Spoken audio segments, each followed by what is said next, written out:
รื่องสีดีเลยเมื่อกี้องค์พระเวสสันดรได้แม่พนันบัตรีเพื่อจะได้ยินยอม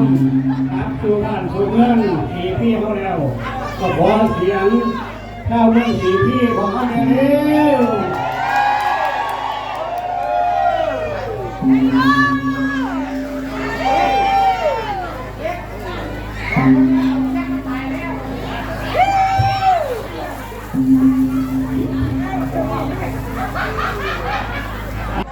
อ้าวเปิด